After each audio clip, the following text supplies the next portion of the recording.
But anyhow, I'm an attorney with the Strategic Legal Group. I'm the managing attorney there. Of course, when you talk to an attorney, you're not going to get away without getting a disclaimer. And this is my disclaimer here. We're in a big group, so there's no attorney-client privilege. So any questions or anything you ask, guess what? Everybody gets to hear here and on the web, because we're taping this.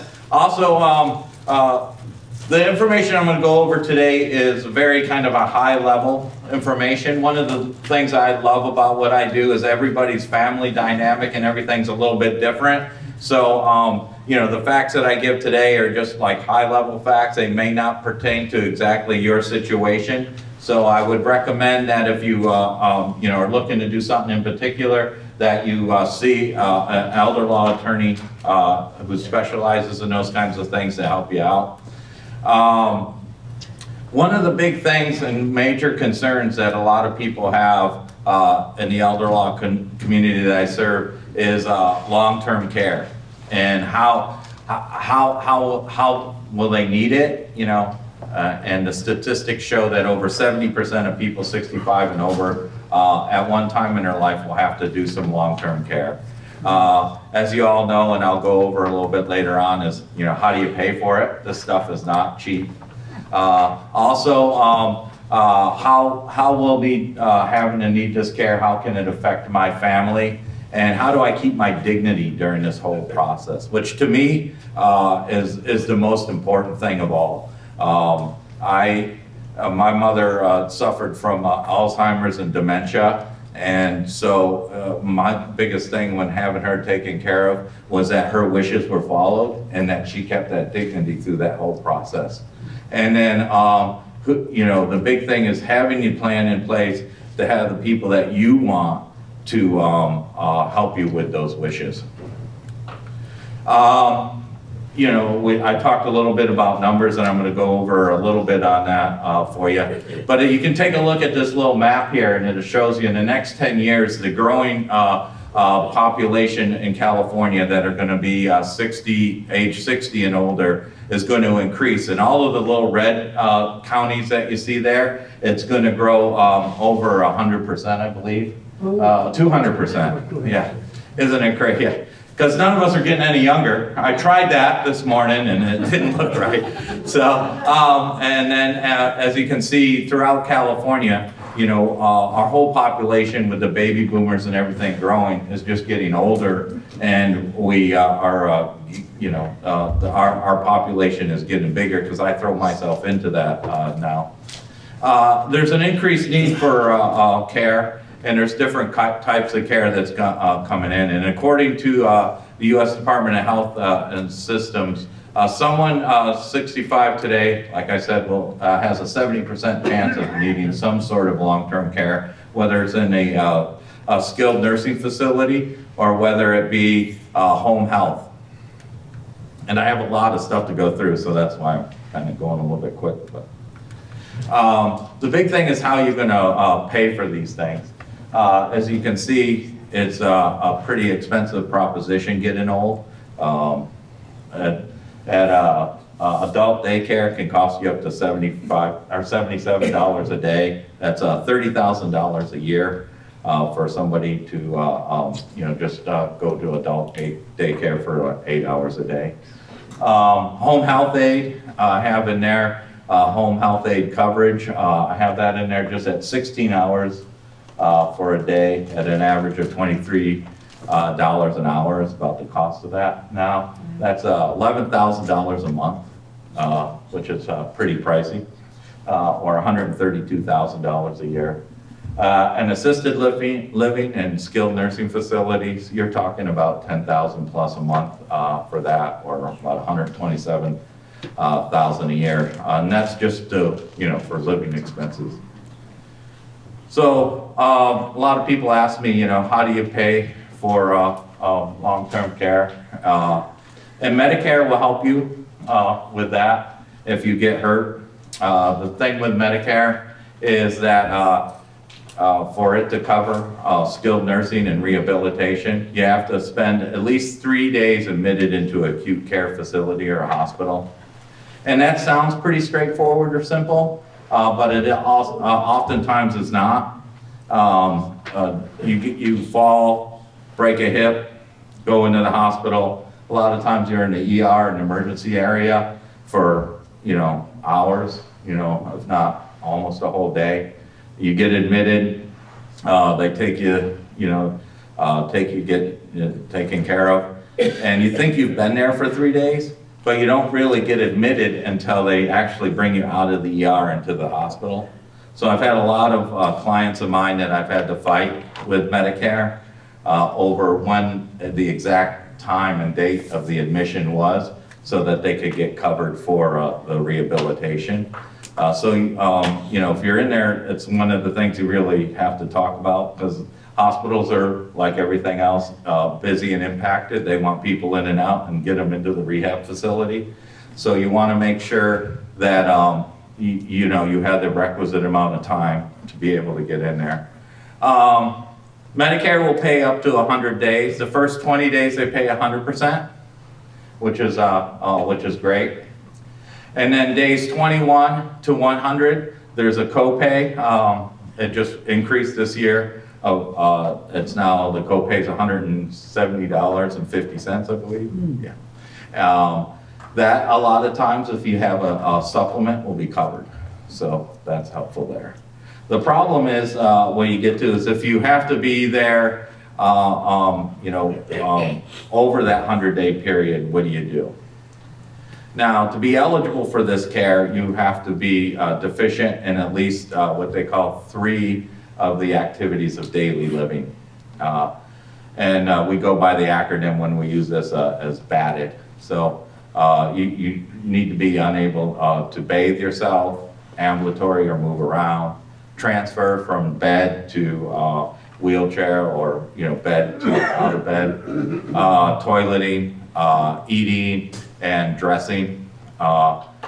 Those things there, if you're deficient in at least 3 of those areas, then you qualify to go into the skilled nursing facility for rehabilitation. And they work on trying to get you taken care of and back into shape so that you can do those things and return home. If for some reason you can't, though, then you're looking to extend your stay there. And after the 100-day period, you need to find out how you're going to pay for those things. As I said, it's pretty expensive. We saw in the previous slides.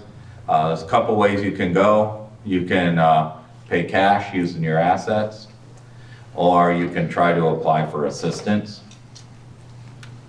How do you qualify for that assistance? Well, some people have some long-term care policies I've seen out there.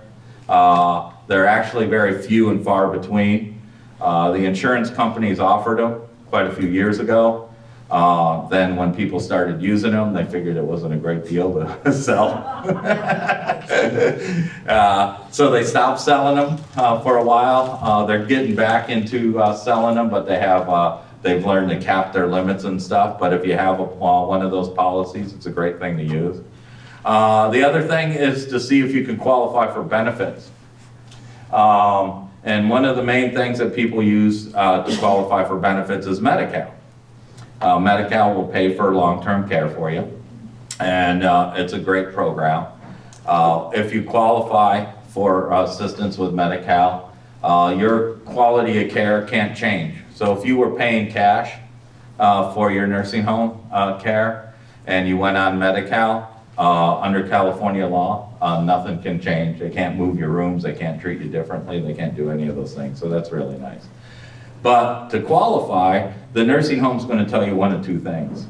If you're married, they're going to tell you you have to get your assets down to about $126,000. If you're single, they're going to tell you have to get your assets down to a whopping $2,000.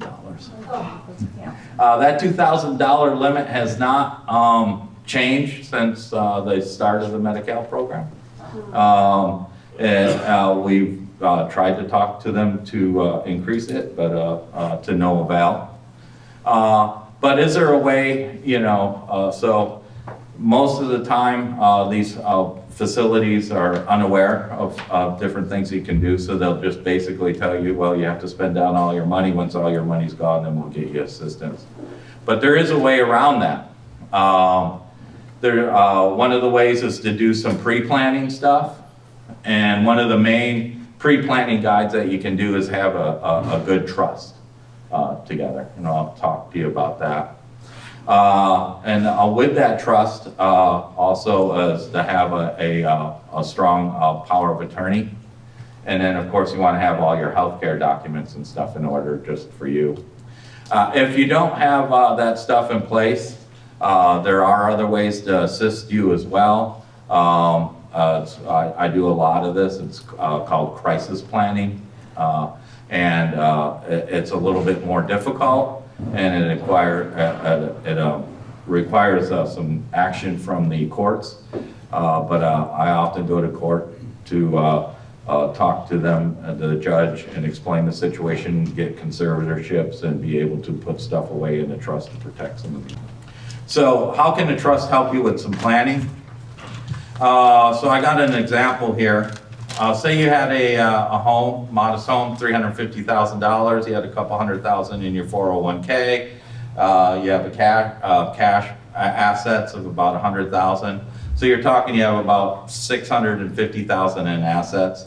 Like I said, the nursing home's going to tell you to spend all of these assets down to the required minimum. If you're married, it's $126,420. If you're single, it's at $2,000. The solution to that is what we call a Medi-Cal Asset Protection Trust. And the way this trust works is I liken it to a secure lockbox. And what we do is we take the extra assets that you have, whether it's your home, cash, or your retirement benefits, and we move it from your name into this special trust. And the way the special trust works is the special trust is an entity basically separate from you, almost like your own separate corporation that you set up, okay? And those assets are in that trust and don't get counted against you for Medi-Cal qualification. So you move those assets over there, that money can be set aside in this box for you, and then what happens is when you need money for things that's not covered under Medi-Cal, then that money, your own money, can be used to supplement your benefits. So, for example, my mom, she was in the nursing home. The diapers that she had, they gave her, caused her to have urinary tract infections all the time. So we were able to use the money from this trust to buy her the better diapers that didn't cause this all the time for her. And the great thing for her, and I felt for me and my family, is that she was able to keep her dignity because it wasn't us supporting her. She was able to use her own money to take care of her own needs.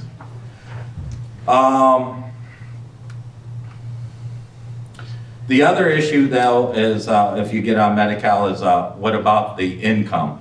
And this can be a big problem for a lot of families. For example, I went into the nursing home and they would take a portion of my income and my family income to pay for that, and that's what's called the share of cost, okay? That share of cost can be pretty significant. For example, I think I have it in this one. Say Dad here has a pension of $2,300. He gets Social Security income of $1,200, and then he has to do his RMDs from his IRA, so he gets another $800 average a month. And say Mom gets $1,000. So the total income for the family is $5,300. If Dad had to go into a nursing home facility, Mom would only be able to keep $3,161 under the new numbers of that income. And the rest would have to go to the nursing home facility for share of costs. That can be pretty hard and devastating for a lot of families here, especially in California, where the cost of living is, pretty high, and more people as they get older don't have their homes paid off, they need that money, you know, to maybe even make the mortgage, or even maybe mom's at home and needs in-home care, and that's expensive as well. So she may need more than that money. So what's a family to do on that? Well, what we do is we're able to go to court, and we are able to talk to the judge and get an order and show the judge that there's a need for that additional income. And we're able to get that income increased. Oh, let me get up here. Maybe I'll just use this. Oh, we're able to get that income increase for the family so that we can help them with so mom can keep that extra money to pay for those other things that she needs. There's two ways that we do that. Normally, like I said, the main way that we do it is go to court. You can also try to go to the Social Security Administration or DCHS and ask them for it. But we find that the local courts are the best way to go because the judges there are more sympathetic, you know, to these kinds of needs. No judge wants to be the one that's known as the judge in the community who denied, you know, grandma the ability to stay in her home, right?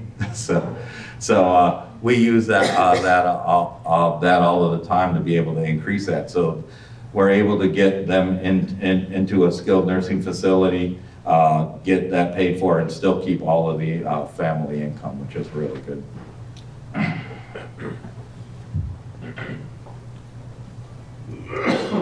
But I talk a lot about money in this thing, and really the big thing on this is not really the money.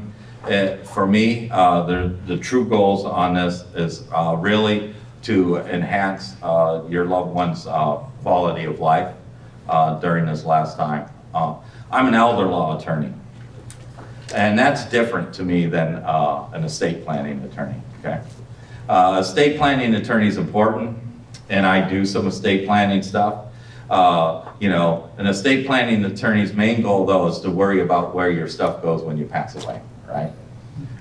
As an elder law attorney, I'm worrying about what your last 10, 15 years of your life are, and the quality of that life, and how you can keep those assets and work them for yourself.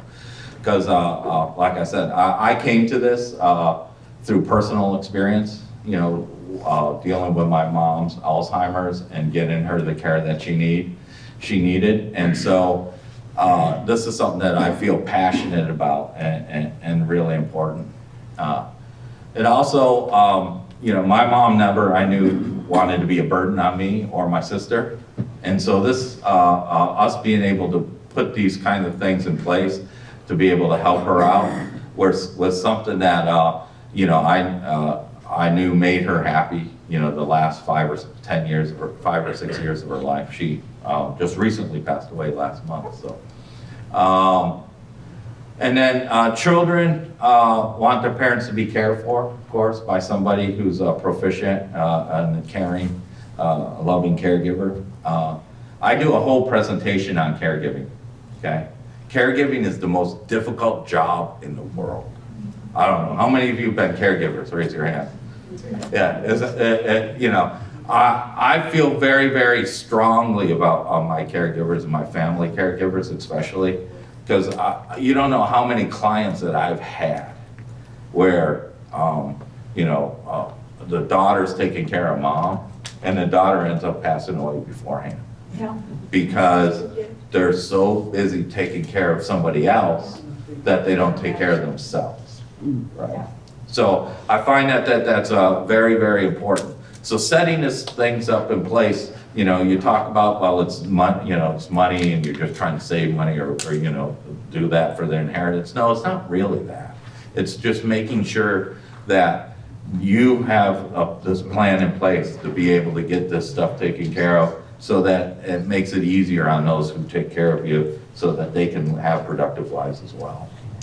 And then you always want everybody in the family to have meaningful interactions. Hey, I know my sister is the one who did most of the heavy lifting and taking care of my mom. And I bless her every day for that.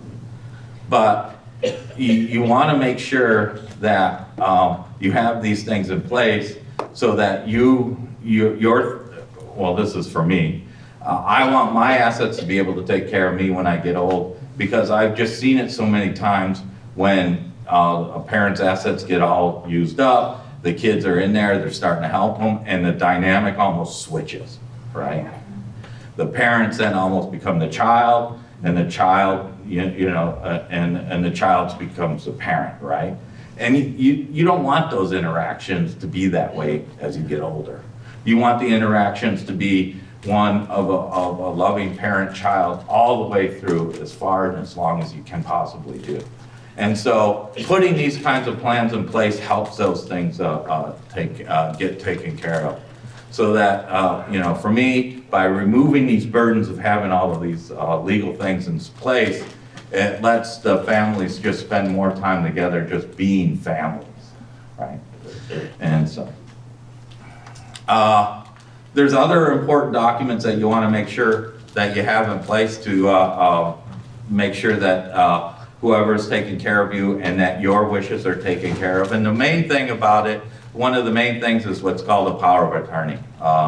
Anybody have theirs in place already? Yeah.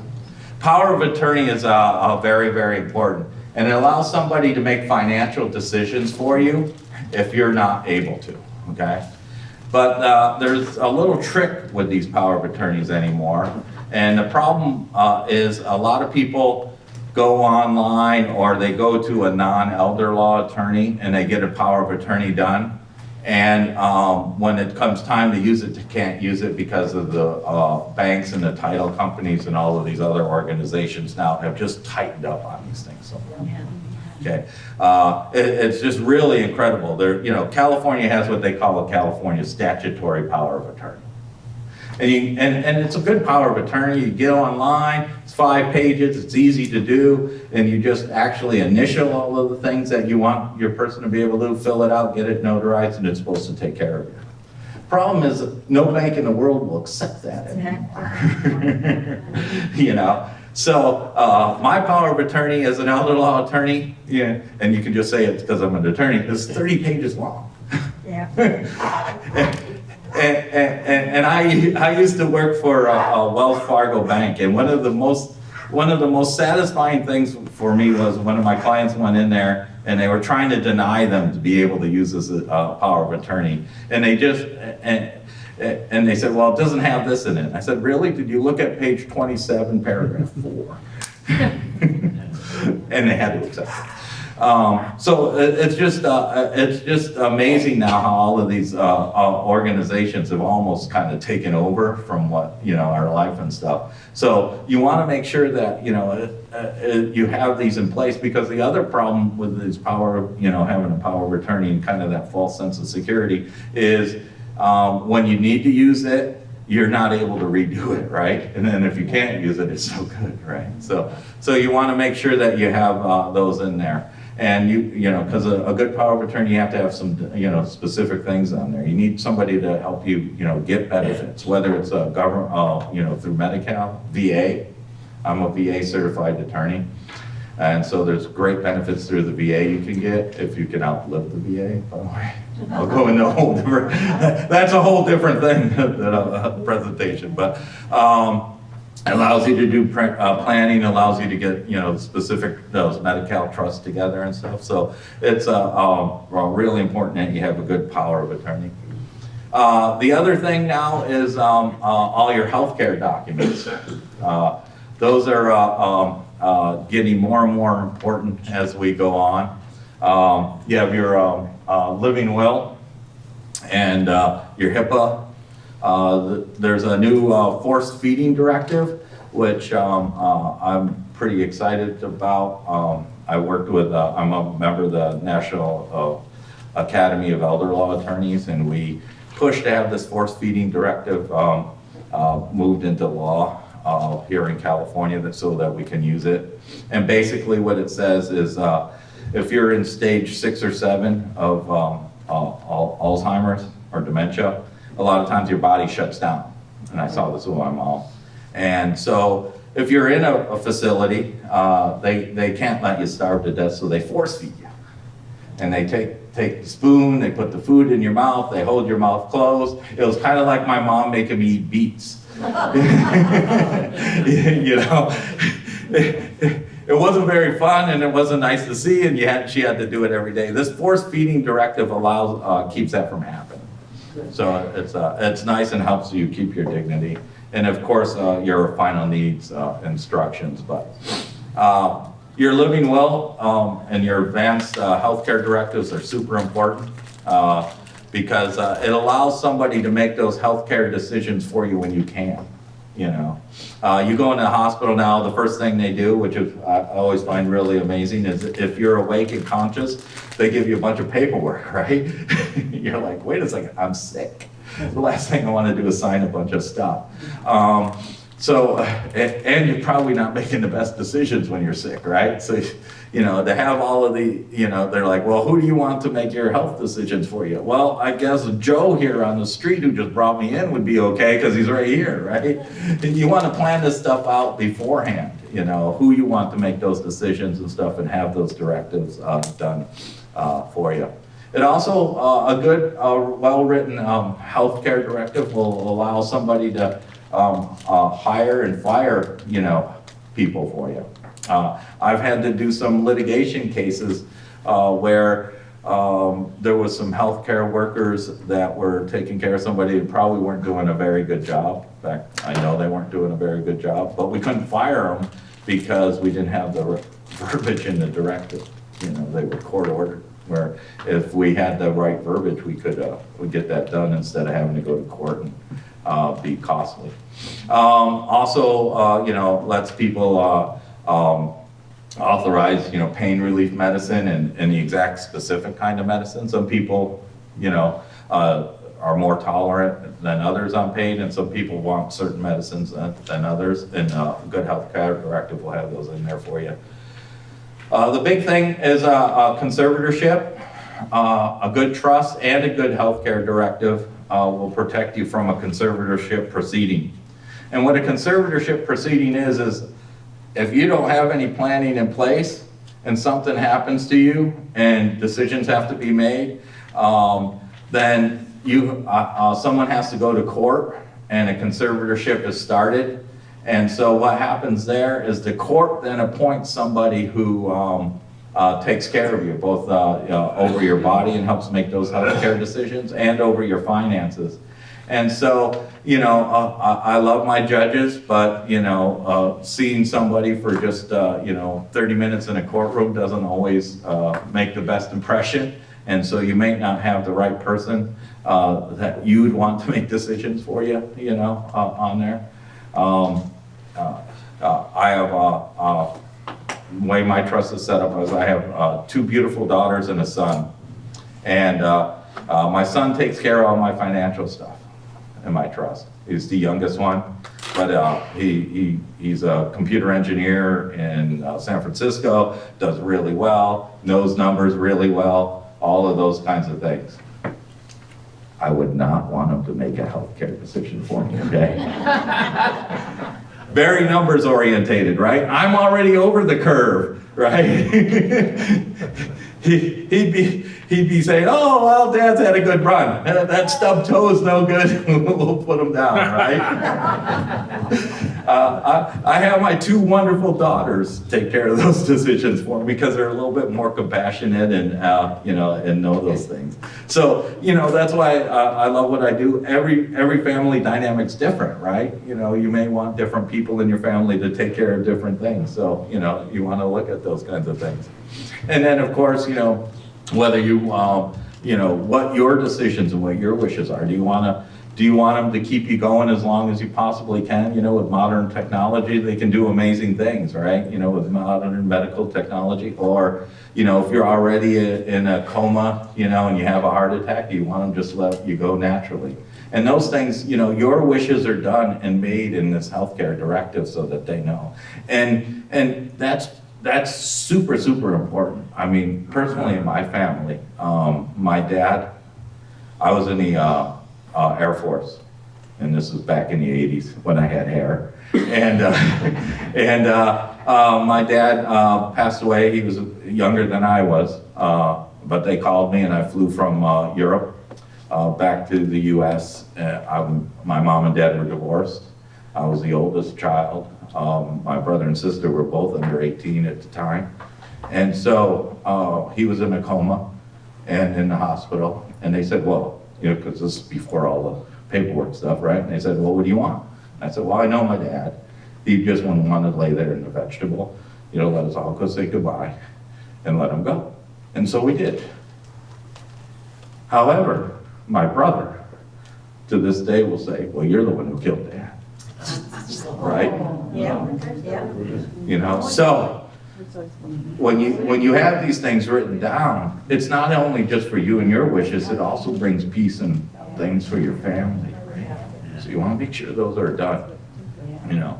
And then you can have your choices of whether you want to be an organ donor or not, and all of those important decisions as well.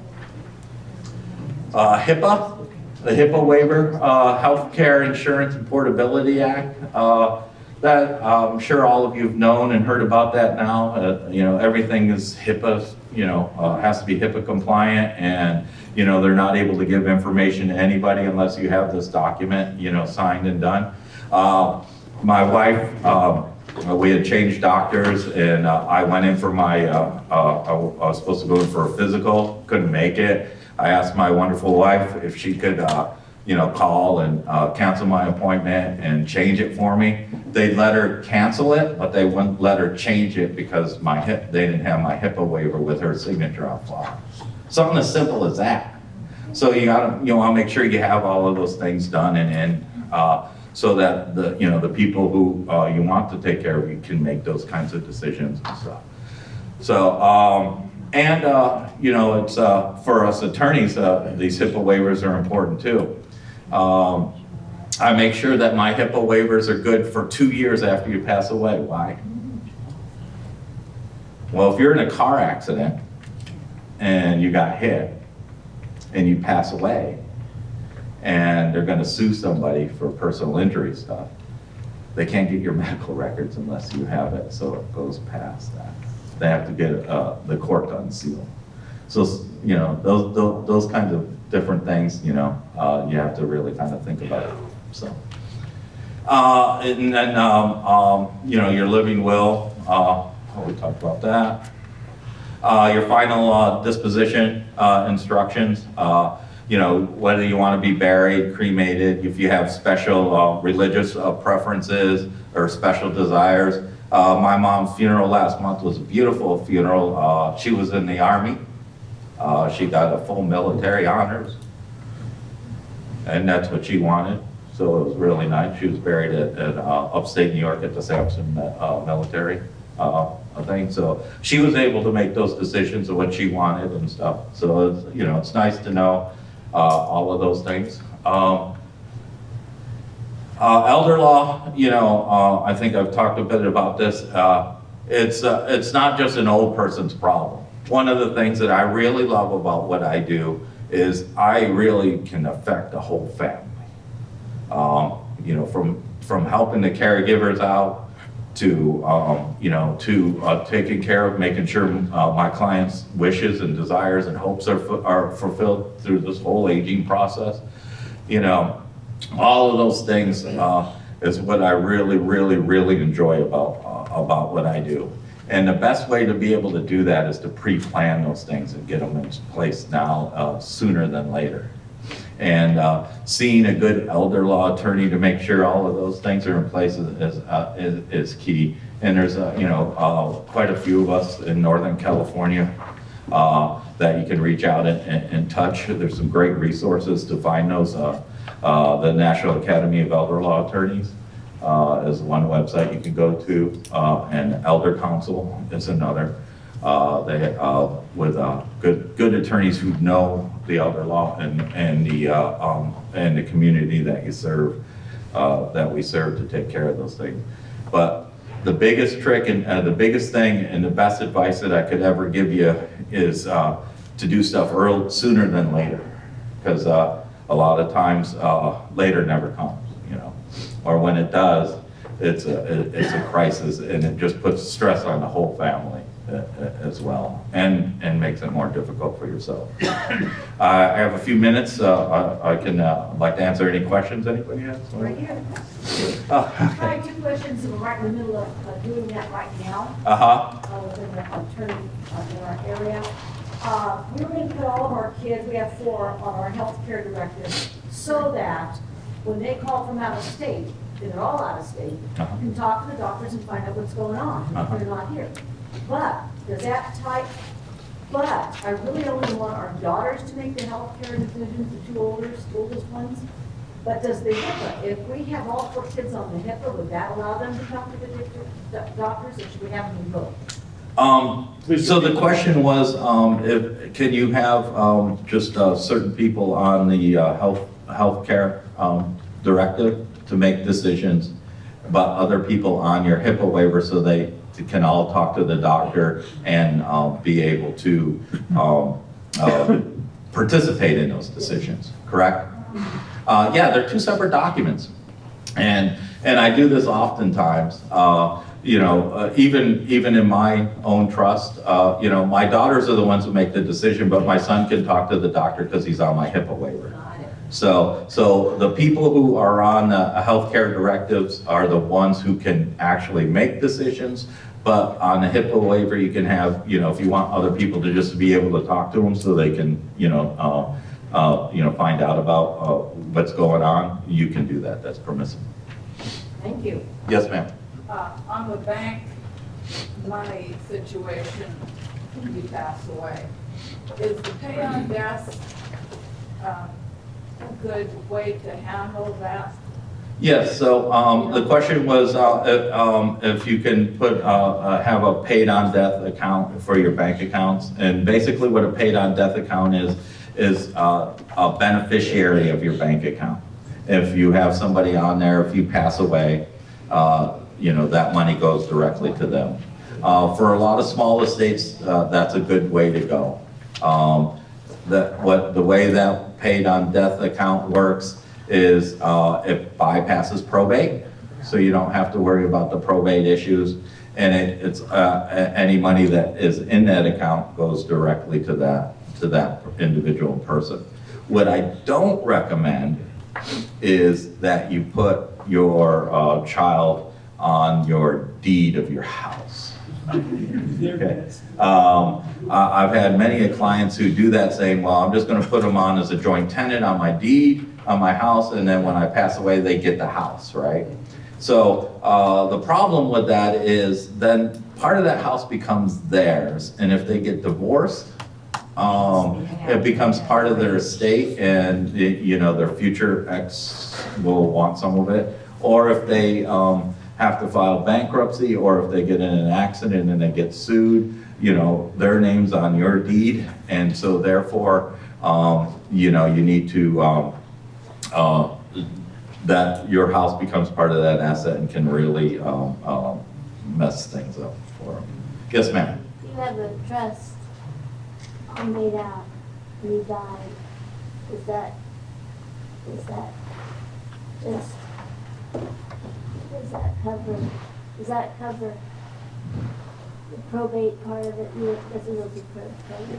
Yeah, so the question was, if you have a trust and you pass away, do you have to do probate? Is that correct? You don't, huh? Yeah, no, you don't. If you have a trust,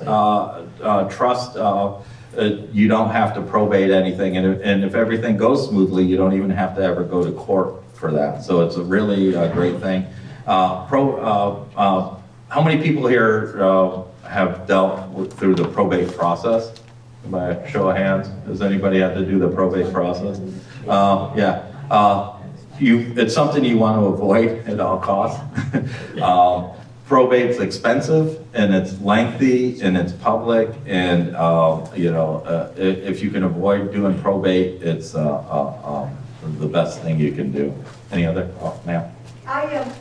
We put together a family trust, Mhm. and we tried to designate everything, and we had a great attorney, Mhm. and she passed away. Mhm. So my question is it pretty well set up that we could just go, or do you think that we should, get another attorney to be available when this, if something happens to us?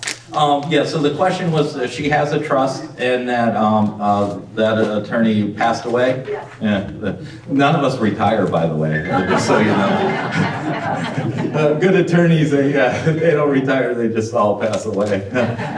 But, yeah, no, you should revisit your trust at, every 5 years at a minimum to have it looked at.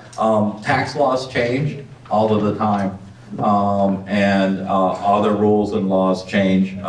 HIPAA has been a big thing for just a few years now, and 5 or 6, 7 years ago, you didn't have to worry about those things, so you want to have, that's one of the things a good attorney will tell you is, maybe, you need the HIPAA waiver.